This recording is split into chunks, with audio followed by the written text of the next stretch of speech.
Olá pessoal, tudo bem? Estamos aqui no primeiro MRCast, podcast da Mercado Radar, onde vamos falar sobre inteligência, dados, inteligência de preço, tecnologias e varejo. Hoje a gente tem um convidado muito especial aqui, Leonardo Dabag, também conhecido como Dabag ou como Léo, né? O Léo é especialista em Price Intelligence, né, com experiência já no varejo, tendo passado por diversas empresas aí de nome no Brasil, focado muito hoje em crescimento de negócios. Então, Léo, seja muito bem-vindo aqui ao nosso primeiro episódio do MRCast. A gente não decidiu se vai ser MrCast ou se vai ser MRCast, mas é de Mercado Radar, né? Então, MRCast. Então, seja muito bem-vindo aqui, Léo. E antes de a gente começar aqui nosso bate-papo, queria que você puder contar um pouquinho sobre a sua trajetória e como que você chegou nesse universo aí de inteligência de preço, inteligência de dados. Seja bem-vindo, Léo.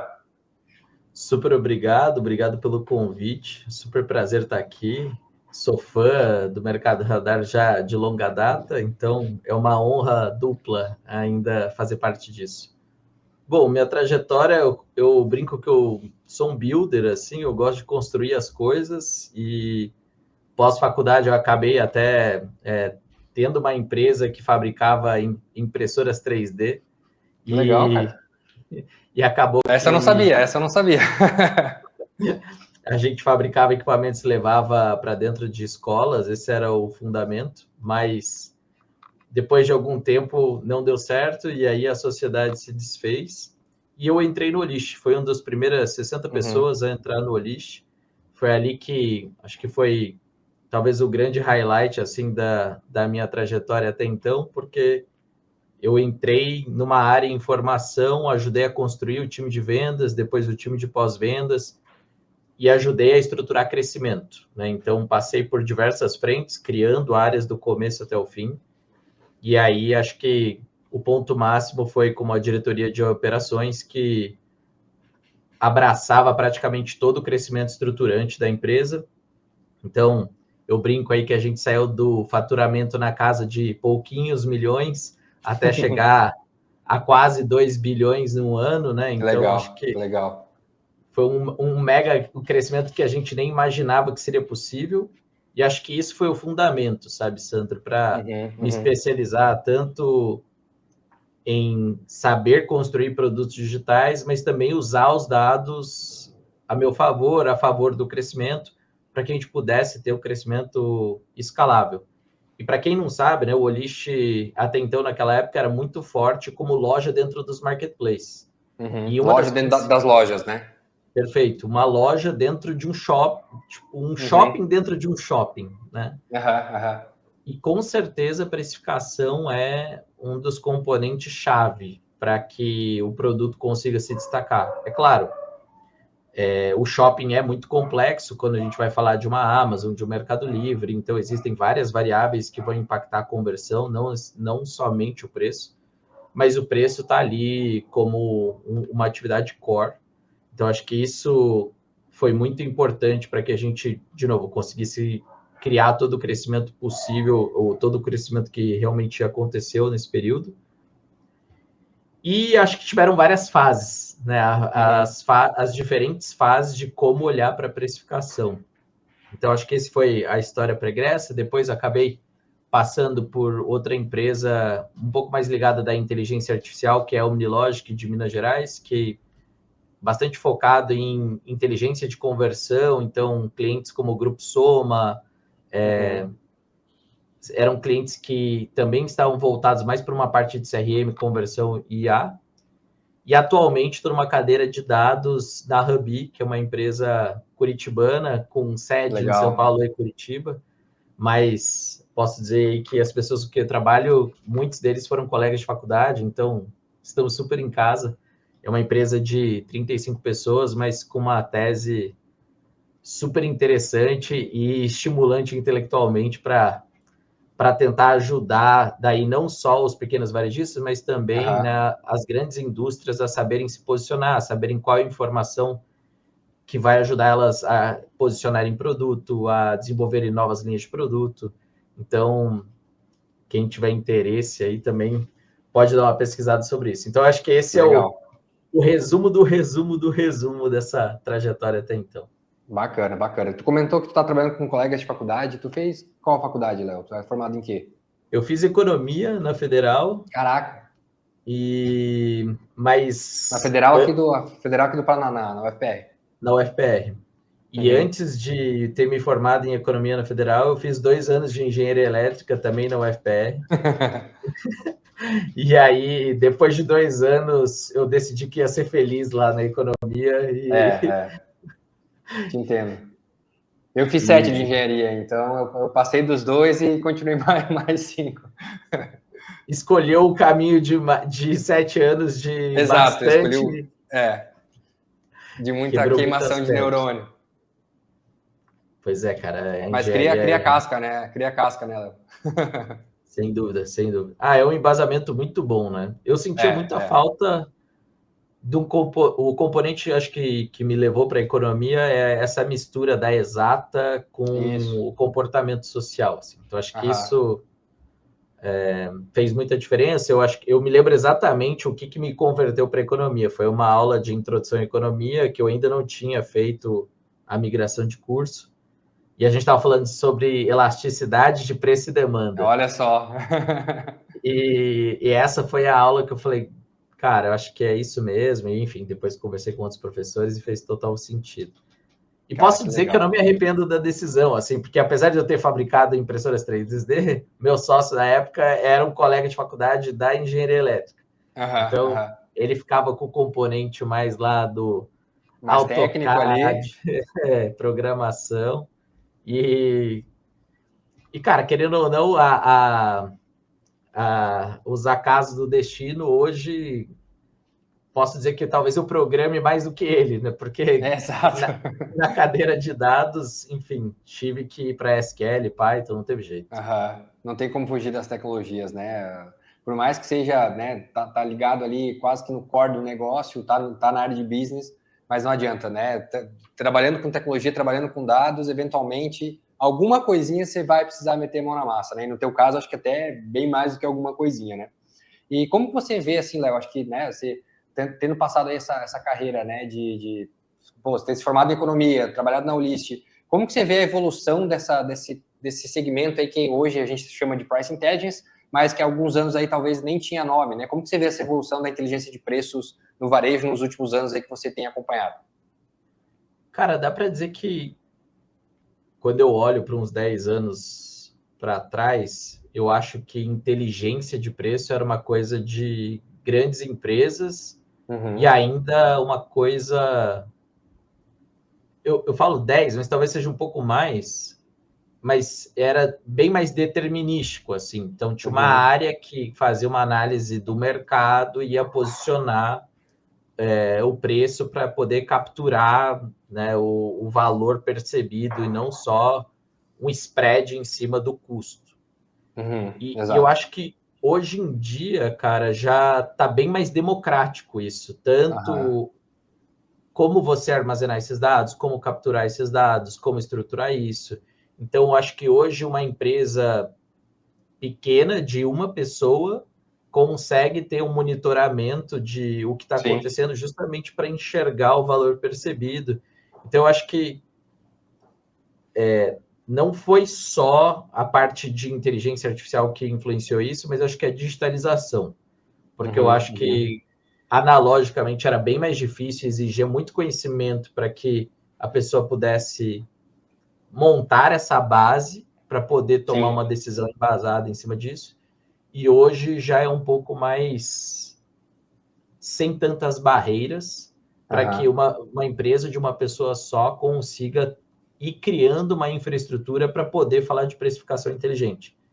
Então, eu acho que... até tu comentou, né, que era mais determinístico. Acho que, além de ser mais determinístico, acho que era mais estático também, né? Quando você encomendava uma pesquisa de mercado, né, como tu citou ali, sei lá, vai contratar uma Euromonitor da vida, alguma coisa nesse sentido, né? Tu ia fazer quase que single shot, assim, né? Eu tenho a foto do mercado nesse momento, eu consegui varrer essa região demográfica e é isso aqui que a gente vai trabalhar agora 1 ano, 2 anos com esses dados, né? Então, tu tinha muito mais um retrovisor do que um para-brisa, assim, né? Eu acho que essa esfera que você trouxe é muito importante porque, querendo ou não, a velocidade que a gente lidava era uma velocidade inferior, né? Então, talvez uma pesquisa que ia ficar pronta em 6 meses ainda era super atual. Exato. Hoje a gente vê alguns contextos que a mudança é intradia, né? Que a pessoa está fazendo alteração. Então, a pessoa que lê-se a empresa, né? Podendo ser de maneira automática ou não. Automática. Mas, realmente, hoje, se parar para pensar, acho que antigamente a gente falava, nossa, planejamento estratégico de 10 anos. 10 anos, Cara, hoje em dia, acho difícil você ter um plano super azeitado para 3 anos, assim, né? Eu acho que o horizonte tem uma certeza muito grande de curto prazo e daí longo prazo são hipóteses, né? São hipóteses e teses, né? Como tu comentou, né? E ainda essas teses, elas podem mudar conforme esses novos eventos vão acontecendo, né? E aí acho que tu comentou bastante, né? Tu falou disso sobre como a digitalização, acho que acelerou isso, né? E aí a gente, né, provavelmente tu estava na Ulysse na época da pandemia, tu vê uma diferença disso pré-pandemia e pós-pandemia? Como que tu enxergou essa digitalização do varejo e essa facilidade para enfim, né, até para começar um negócio de uma pessoa, como tu falou, né? Sim. Cara, acho que o parênteses aqui é que é impressionante o que foi a pandemia nas nossas vidas, assim, né? Porque eu me lembro de algumas manchetes que era a digitalização já não é mais uma opção, e sim uma maneira de sobreviver. Uma necessidade, né? Perfeito, porque hoje quando a gente olha, beleza, a gente consegue enxergar o início, o meio e o fim da pandemia. Exato. Mas eu me lembro que durante a pandemia a gente não sabia se ia durar 6 meses, 1 ano, ou 2 anos, ou 3 anos. E então acho que realmente houve uma curva forçada de adoção que já levou muitas empresas que estavam lá na curva de adoção, né, como os retardatários, assim, em aderir. E eu acho que a gente está diante de outra curva forçada, sabe, Sandro? Então, acho que a pandemia teve um impacto muito grande, sim, na digitalização, e acho que essa era pós-ChatGPT também causou isso novamente. Então, acho que esses 2 momentos forçaram demais a digitalização, e acho que esse segundo momento gerou uma democratização do conhecimento. Então, acho que uma coisa que era muito clara para mim, pré-pandemia, era às vezes a gente não tinha os dados. No pós-pandemia, já era, às vezes, a gente fala, cara, agora tecnicamente a gente não sabe como lidar. Como lidar com esses dados, como é que eu traduzo isso, né? Eu tenho tanta... Antes eu não tinha, agora eu tenho muito, mas não consigo dar vazão nesse volume, né? Não consigo tirar insights disso, né? Tem lá 50 GB de dado, como é que tu vai ler aquilo e interpretar, né? Perfeito. E eu acho que essa segunda curva forçada te trouxe uma democratização de como limpar esses dados, como recortar esses dados. E muitas vezes a gente chegava no entrave, assim, nossa, agora a gente bateu numa parede, não sei o que fazer. E geralmente dependia da gente achar uma empresa ou um consultor ou alguém externo que pudesse tirar aquela barreira. E eu acho que hoje, por mais que, né, a inteligência artificial não seja perfeita, ela é um excelente, uma co-inteligência para você remover barreiras, né? Então, exato, ele é quase que um consultor sob demanda ali, né? Perfeito. E customizado sobre o seu caso, né? Então, como um leitor assíduo de fóruns para resolver problemas, muitas vezes você tinha que, por analogia, tentar chegar, beleza, essa pessoa bateu nesse muro, mas era um caso diferente, como é que eu adapto isso à minha realidade? Eu acho hoje as LLMs conseguiram trazer para a gente... Não, eu não vou falar do caso do outro, eu vou falar do meu caso. Eu posso trazer o caso do outro para ajudar a nortear. Para te ajudar, a te embasar, né? Perfeito. Então, eu acho que a pandemia, sim, foi uma curva forçada de digitalização. E acho que esse momento que agora vai completar quase que 2 anos, né? De ChatGPT, né? Que eu acho que eles foram os pioneiros, mas surgiram um monte de soluções que também são super válidas para esse momento, mas que também permitiram que as pessoas começassem a, de fato, a tentar usar os dados. Usar os dados aqui, sendo não só tirar insight, mas também tratar a base para que ela possa ser uma base frutífera de insight, né? Exato, legal. E assim, né, eu acho engraçado quando, às vezes, né, sei lá, coisa básica do dia a dia, assim, né? Fui para casa dos meus pais esses dias e aí o pessoal queria pedir uma pizza lá. Aí, como é que faz? Ah, tem aplicativo, pede no iFood. O pai falou, não, liga lá. Eu falei, que isso? Então, assim, ainda, né, como diria o Toguro, né, em pleno 2025, ainda tem empresa que pedido de pizza é por telefone, né? O que você vê, assim, Léo, de desafios que ainda existem hoje na digitalização dessas empresas? Assim, né? A gente comentou que a pandemia forçou muito isso a acelerar, mas ainda eu acho que tem talvez uma curva, né, aí que ainda não, mesmo tendo passado a pandemia, mesmo existindo todas essas facilidades, o que você vê ainda que tem de desafio para a digitalização? E acho que até a Hub, né, conecta bastante nisso, né? Cara, é uma mega oportunidade, na verdade, né? Então, acho que um dos primeiros segmentos o primeiro segmento de Hub foi pet. Foi pet, eu lembro que comentou comigo, Quando você vai para um pet shop que usa Hub, existe uma grande chance do CRM desse pet shop ser o Tilibra, né? Que é o caderno que a pessoa vai lá e anota. O Tilibra. Então, eu acho que a pandemia, de maneira geral, forçou a digitalização das empresas. Então, provavelmente esse pet shop existe hoje no Google, né? Se você procurar lá, ele está lá listado. Ele procurou alguma maneira de vender digitalmente. WhatsApp, muitas vezes, né? Perfeito. WhatsApp, algum canal, iFood. Mas muitas vezes a operação ainda não é digitalizada. Então, aqui o que acaba acontecendo, ao invés de ser um agente ativo no que tange precificação, esses parceiros e esses pequenos comércios acabam sendo um agente mais passivo, né, em relação à precificação. O que isso significa? Eu vou ver o que o meu concorrente está fazendo, eu vou precificar em cima da margem que eu quero ter. Da margem. Então, ainda eu acho que na experiência tácita que eu tive de ir para campo e olhar, né, não só pet shops, como outros segmentos correlatos, é que ainda existe uma cultura de precificação incipiente, que é totalmente baseada em cima de ou concorrência direta ou olhando para a base de custos. E às vezes chute, né? Às vezes nenhum dos dois, né? Às vezes eu acho que é mais ou menos por aqui, né? E não coloca todos os custos fixos, não faz rateio, né? E muitas vezes é meio que no chute, assim, né? E comentou que pet foi um desses que você viu, né? Que tem oportunidade ainda para evoluir. Tem algum outro segmento que você vê também que tem oportunidade, além de pets? E quais desses já... E o oposto disso, o que já está mais avançado? Se tem algum segmento que você percebeu também que está mais avançado?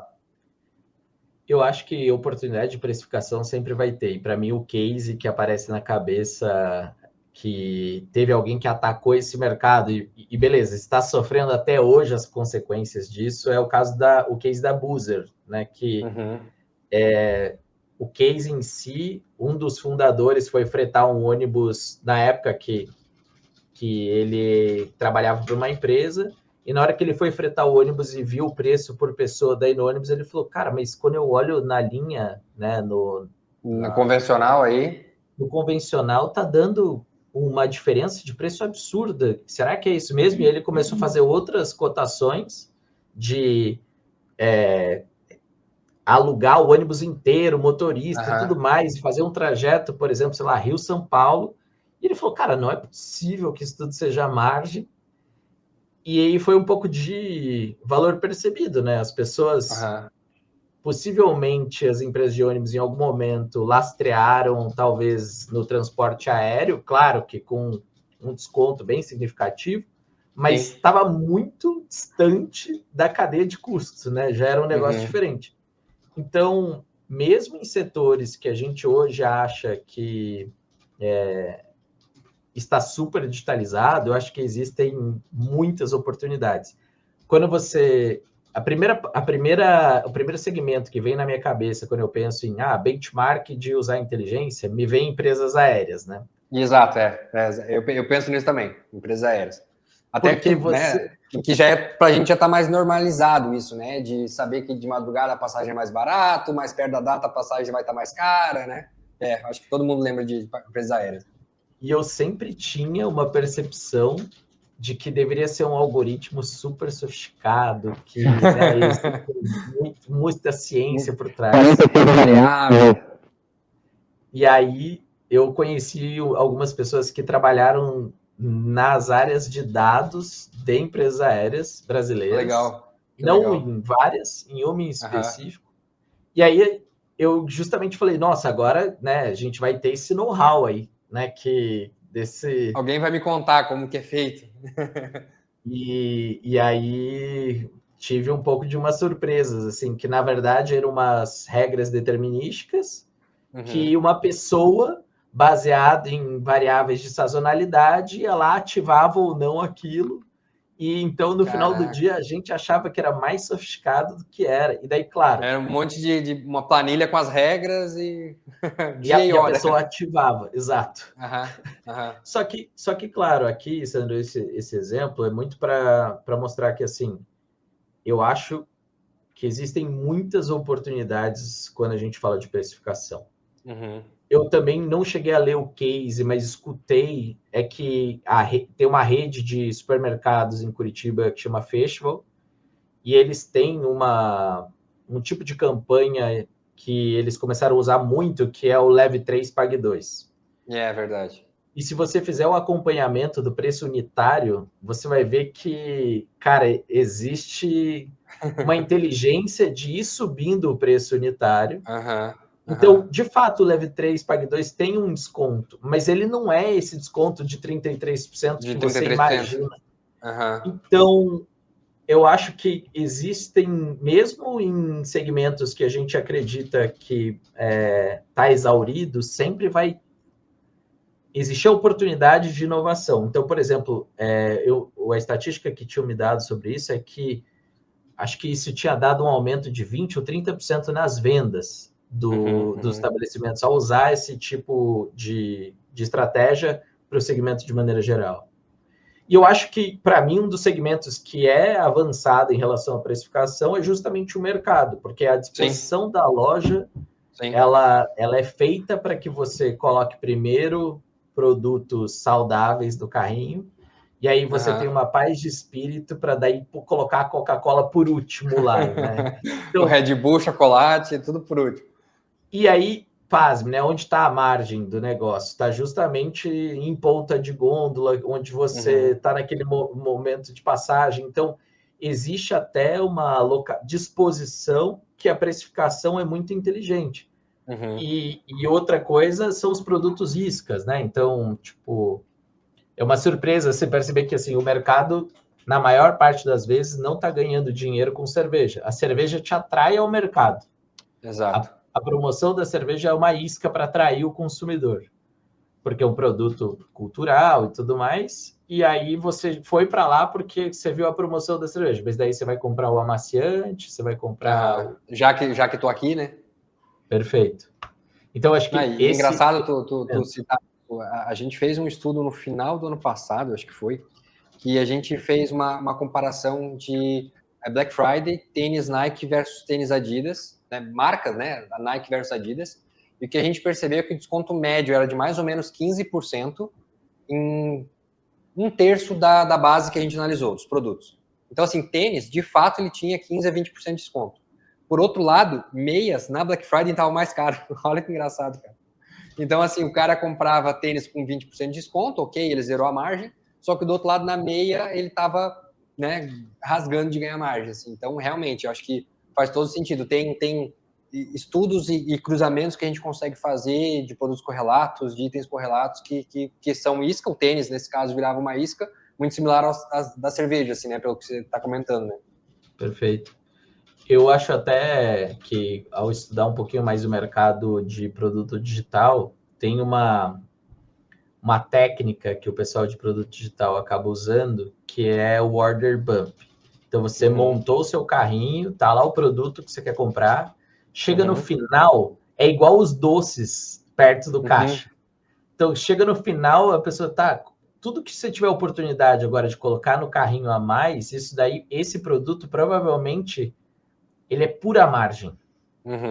Então, né, você comprou o chiclete lá a 15 centavos e ali na ponta do caixa ele tá R$8. Exato. Até porque o custo de aquisição já foi, né? Você já está dentro do supermercado, você já fechou o carrinho, né? Então, assim, o custo de aquisição já era. Já compre o chiclete ou não, o teu custo de aquisição já foi, né? Perfeito. E eu acho que outro segmento que me vem na cabeça é o segmento de fast food, assim, porque eles também têm uma inteligência de ancoragem de preço. É verdade. Então, se você for no McDonald's, repara lá os tamanhos, né? O grande, médio e o pequeno. O médio, geralmente, é o que você sai perdendo. Porque ele coloca vamos supor, eu não me lembro nem o valor de cabeça, mas vamos supor que a batata grande custe R$15. A batata média vai custar 14. 14, Cara, não faz sentido eu pagar... R$1. Exato, não faz sentido eu pagar 14 se 15 é a grande. E daí o pequeno é muito menor e vai custar 10. Você fala, cara... Só que daí ela é tipo mini, né? Exato. Então eu acho que o setor de fast food também é um setor que, como ele lida muito com... Você está ali, vai lidar por impulso, existe também uma precificação muito desenhada para aquele ambiente, que eu acho que é um pouco o inspiracional para olhar para pricing, assim, cara. Para mim, pricing é uma coisa que tem que ser a sua estratégia. Porque você sempre tentar nadar atrás da estratégia de alguém, provavelmente você vai surfar ela errado, assim, sabe? E quando tu faz isso, né, de copiar, teoricamente, preço da concorrência ou o que for, você não sabe quais são as premissas que levou o cara a chegar a determinado valor, né? Não sei se era essa que ia ser a tua conclusão, mas assim, quando eu vejo, né, às vezes, já fiz isso de fazer benchmark em outras startups, mas por que ele está fazendo isso, cara? Qual que é a premissa que ele assumiu? Na minha realidade, aquilo não funciona, né? Ou eu não tenho um fornecedor adequado, ou eu não tenho uma margem adequada, uma estrutura adequada. E aí acho que já engancho na próxima pergunta que eu ia te fazer. Quais os erros, né, que as empresas cometem ao precificar, assim? Acho que o primeiro que a gente pode assumir, talvez, aqui é copiar o preço da concorrência, assim, né? Acho que esse é um grande erro, assim, que eu vejo, pelo menos. Sem dúvida. Eu acho que o segundo é não ter a disciplina da captura de dado, porque... Legal. A gente geralmente compara o desempenho semana contra semana. Mas, às vezes, a semana que a gente está comparando é a primeira semana do mês, então a pessoa está com o salário na conta. Você vai comparar com a última semana do mês, que geralmente é mais promocionada. Então, assim, sazonalidade para varejo é uma coisa extremamente importante. E sazonalidade não só de eventos, né, tipo Páscoa, tudo mais. Sazonalidade de consumo mesmo. Dentro do mês mesmo, né? Perfeito. Então, acho que, apesar de ter essa captura, é uma captura não só de, tal produto, tal valor. Cara, que dia da semana, que horas. Sim. Quanto mais rica for essa coleta, mais assertiva vai poder ser a sua estratégia de precificação. Acho que outra coisa que me aparece na cabeça quando eu penso nisso é que, às vezes, você desenhou um modelinho. Então, eu consumo essas variáveis aqui e ela vai projetar, ela vai me dar um preço e esse preço eu vou tentar acertar uma demanda. Toda vez que você treina um modelo e não atualiza ele com os dados atuais, a chance do resultado real daquilo, né? Perfeito. A chance dele ficar velho, e velho no sentido de não de ter muito tempo, mas de começar a errar, é grande. Então, acho que pricing é uma ciência fascinante justamente porque você não pode considerá-la feita. Pronto, agora eu não olho mais para isso. Ela requer uma retroalimentação constante. Então, o feedback da sua estratégia precisa estar no treinamento da sua estratégia com uma frequência. Não, e isso que tu comentou é muito interessante, né? Porque, de fato, né, quando você modela, isso pode ser num formato mais avançado, né? A gente modelou um algoritmo de inteligência artificial, um machine learning, ou um modelo que seja planilhado mesmo, só que aquilo, tanto Excel quanto papel, aceita qualquer coisa, né? Eu tenho que confrontar aquilo com a realidade, né? E aí, pelo que eu entendo que você está falando, então, assim, o modelo ele é cada vez melhor quanto mais feedbacks eu tenho da vida real, né? Se aquilo ali, eu projetei uma demanda de vender 1.000 canecas a R$10, só que na ponta eu vendi 800. Então, eu tenho que ajustar. Então, pera, minha premissa era de 1.000 canecas, vendi 800, como que eu refino meu modelo para que eu comece a ser mais assertivo? É mais ou menos por aí, Léo? Assim, então, é isso, né? Perfeito.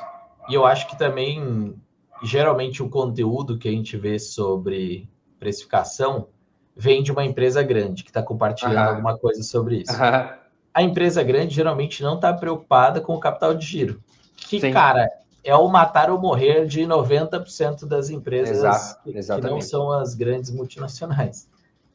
E então, a precificação precisa refletir isso também, sabe? Sim. Às vezes, na sua estratégia, você vai optar por ganhar menos unitariamente, mas porque isso vai te trazer uma renovação de qual é a coleção que você tem hoje em estoque. Então, a precificação... Limpar estoque, né? O que for, né? Perfeito. É por isso que a cópia é um erro tão grave, assim, porque não reflete a sua estratégia, reflete a estratégia de outra pessoa. E aí, assim, imagina, é igual colar, né, na prova. Se você acha que a pessoa é inteligente, mas não tem certeza que a pessoa é, a chance de você colar uma estratégia ruim é grande também, né? Exato. Eu acho que... E no final do dia, né, cara, assim, acho que depois da faculdade, colar não é mais saudável, né, cara? Até quem colou na faculdade, cara, quando cai na vida real, e agora? O que eu faço? Quando você tem que pensar com a própria cabeça, acaba sendo um pouco mais difícil, né? E assim, existem casos sei lá, de empresas que estão sendo copiadas e em determinado momento a líder de mercado morre. E aí, o que você faz agora? E eu estou copiando a estratégia dela, então quer dizer que eu sou o próximo, né? Então, Sim. É complicado. Então, realmente, traçar a própria estratégia, acho que já é um grande acerto. E aí, tu comentou ali até de ganhar um pouco menos, né? Mas talvez de conseguir limpar estoque, ser mais saudável. Como você imagina que, né, uma empresa pode usar inteligência de preços, precificação, para equilibrar justamente isso, assim, competitividade versus rentabilidade? O que você vê, assim, que é possível de fazer?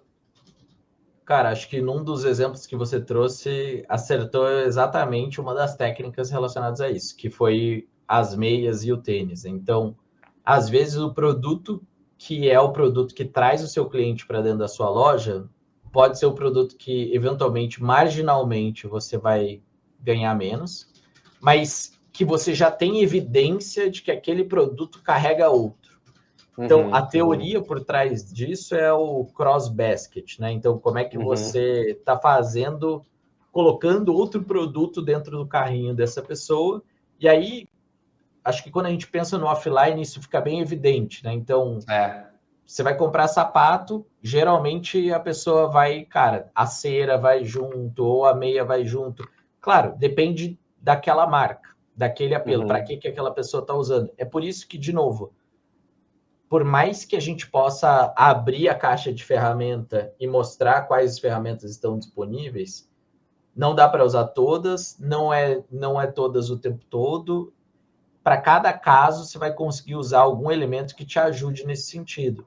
Então, por exemplo, se a gente vai para um momento de Black Friday, onde as pessoas estão esperando preço baixo, não adianta você achar que você vai ter uma margem alta em cima daquele produto.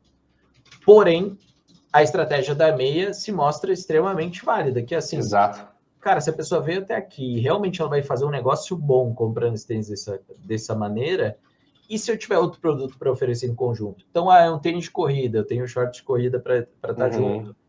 É guarda-chuva, pô, eu tenho, não sei, um cinto que prende guarda-chuva, ou a capa para colocar o guarda-chuva. para cada produto, você vai ter que pensar em alguma maneira de ou trazer esse cara na recorrência. Então, é um produto que, por exemplo, quando a gente lida com pet, frequência é extremamente importante. Então, a gente tem alguns produtos de frequência que eu sei que, às vezes, eu posso abrir mão, às vezes até de não ganhar dinheiro numa compra, mas sabendo que eu vou ter recompra. Então, o tempo de vida de compra dessa pessoa vai valer a pena, né? Ele comprar a primeira vez, eu estando com uma margem apertada ou 0-0, mas que a experiência que eu vou oferecer é boa, então ele vai voltar. Ou essa coisa de comprar produtos em conjunto, ou de ter produtos complementares. E acho que outra coisa muito importante acho que aquilo que me converteu para a economia da elasticidade, é de fato saber que mesmo o desconto, ele tem um limite. Sim, é verdade, é verdade. Às vezes você achar que apertar a sua margem você vai vender ilimitadamente, mas às vezes isso não se Às vezes não, né? Porque o desconto pode ser infinito, mas a demanda não é, né? Perfeito. Pode dar desconto infinito, mas se todo mundo já comprou aquele produto e já está saturado, não é desconto que aumenta. Um belo insight, Léo. E assim, acho que para a gente se encaminhar aqui para a nossa reta final, Léo, até para também liberar a tua agenda aí, né? Cara, o que você vê assim, de tendências de price intelligence para os próximos anos? Acho que a gente falou bastante, que é o uso de inteligência artificial, que já não é mais tendência, acho que é a mesma coisa que a digitalização na pandemia, né? Já não é mais uma tendência para os próximos anos, já está aqui na nossa porta. O que você vê que pode ser agregado ainda mais dentro da inteligência, né, dentro do price intelligence para os próximos anos? Cara, quando eu olho para os marketplaces de maneira geral, a gente tem quase sempre uma estrutura de buy box, né? A gente vai lá, você vai comprar um produto que várias pessoas têm, então geralmente você vai ter qual é o vendedor que está ganhando aquela oferta naquele momento, mas daí você vai ter opções de outros vendedores que podem não estar ganhando de acordo com a regra daquele marketplace, mas que eventualmente o preço vai ser mais barato, mas o prazo de entrega vai ser pior e tudo mais. Hoje, o buy box só para dar um pouquinho de contexto, o buy box é quase como se fosse um leilão reverso, né? Tenho 3 fornecedores para essa xícara, quem dá o melhor lance, né, o preço mais barato, via de regra é quem vai vender aquela xícara. Mas aí, como tu comentou, existem outros fatores também, né? Tempo de entrega, qualidade daquele fornecedor, existe uma série de regras para decidir de quem que vai ser efetivado aquela venda, né? A gente tem isso hoje na Amazon, tem no Mercado Livre, né? Tem vários marketplaces hoje implementam esse sistema de buy box. Perfeito. Americanas. Americanas, Então, essa construção, essa ciência, e aí um dos dados do passado que eu me lembro era que assim, o campeão do buy box vai levar 70% das vendas. E os outros 30% vão estar nas outras opções. Então, somente 30% das pessoas de fato vão querer explorar o resto dos fornecedores, né, dos vendedores, né? E às vezes, existe uma grande chance de que a maximização do seu objetivo como consumidor esteja fora do buy box, que esteja lá, e você olhar as opções. Porque às vezes aquele vendedor pode estar mais perto, às vezes está dentro do prazo que você espera. Enfim, existe algum subconjunto de acordo com a sua necessidade como consumidor. O que eu acredito que é uma tendência, tá, Sandro, que a gente está vendo ainda pequenas evidências disso acontecer no mercado. Hoje, toda a interface é voltada para o usuário. O usuário vai ver o buy box e ele vai tentar selecionar a opção que está adequada para ele. Com essa democratização e popularização dos agentes de inteligência artificial, eu vejo que possivelmente você como usuário, você vai setar as premissas para um agente, né, para o Gemini, para a Siri, para seja qual for, né, para a OpenAI, para o Perplexity, para qual ferramenta e para qual agente você esteja disposto a usar. E esse cara que vai navegar pelas opções e tentar achar a melhor opção para você. Ao invés de você tá lá olhando para as opções, eu acho que pode ser que esse agente faça isso por você. Interessante, Léo. Cara, eu não tinha ainda me caído essa ficha, cara.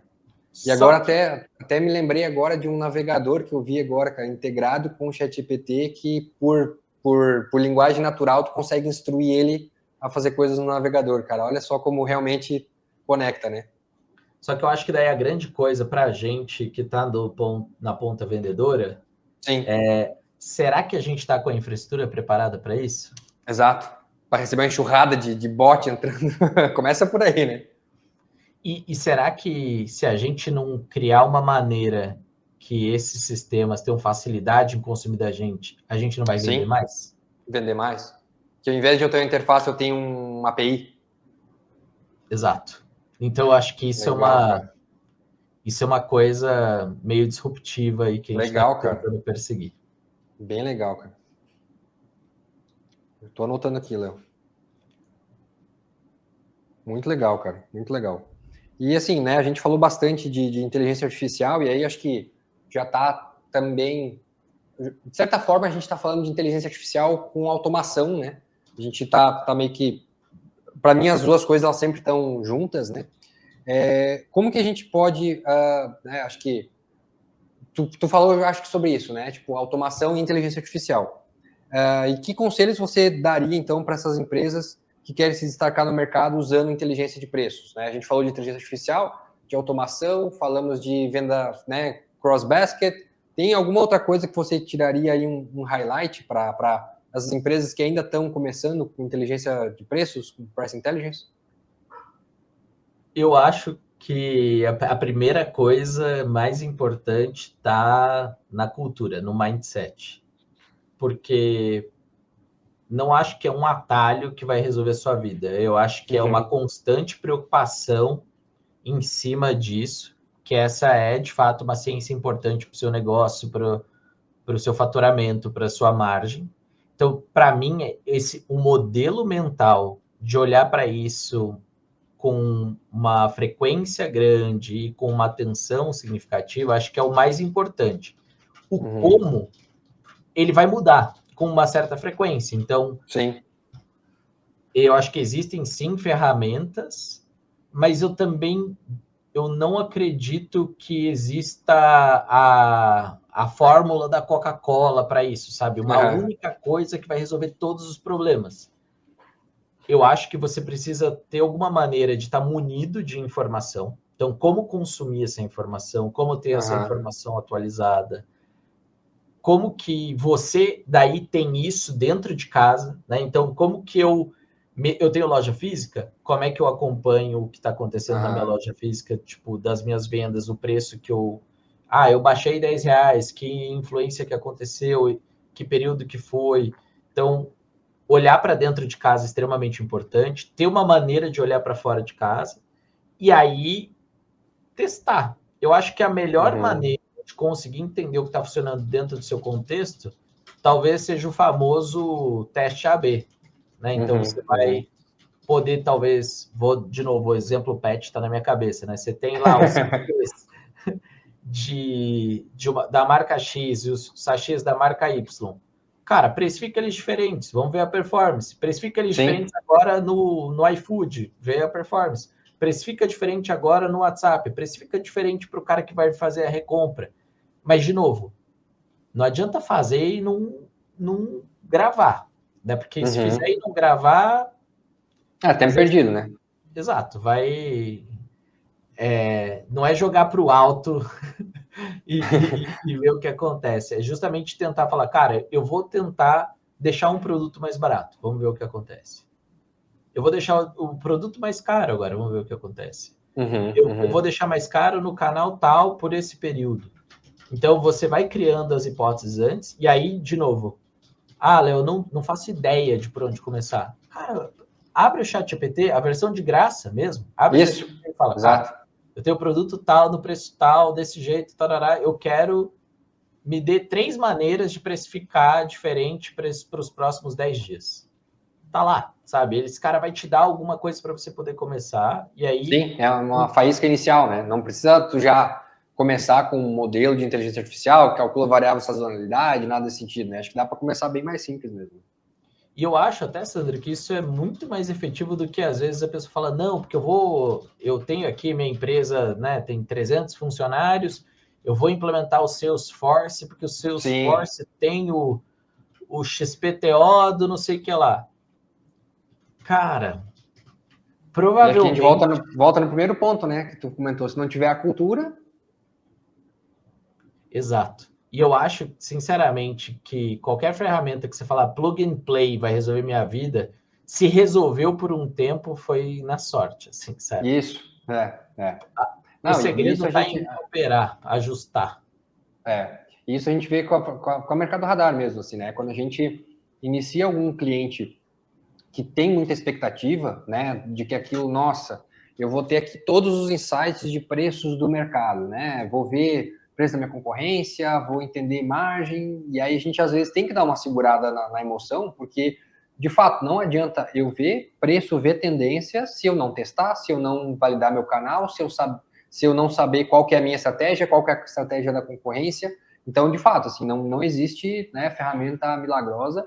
E gostei muito que tu comentou, assim, que mindset e ciência, né? Porque, de fato, né, a Price Intelligence é uma ciência, né? A gente está trabalhando com dados e para ser uma ciência, de fato, a gente precisa ter experimentos. Que aí eu acho que é onde a gente, né, consegue validar ainda mais que Price Intelligence é uma ciência. Eu tenho que testar, criar meus experimentos e medir os resultados. Né?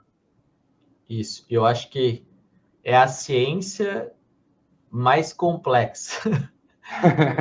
Porque... Não sei se é a mais, mas é bem complexa. Não digo que é a mais, mas eu digo que a velocidade de atualização do campo dessa ciência é muito grande. É muito rápido. Né? Se a gente vai falar, não sei, de alguma outra ciência, provavelmente o fundamento, né, o embasamento ou o cenário posto, ele é um cenário um pouco mais estático.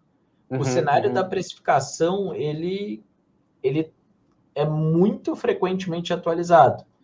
E aí, outro exemplo, assim, vamos falar de placa de vídeo, né? Que são as queridinhas atualmente, porque elas não servem só mais para jogar, e sim também para usar para inteligência artificial.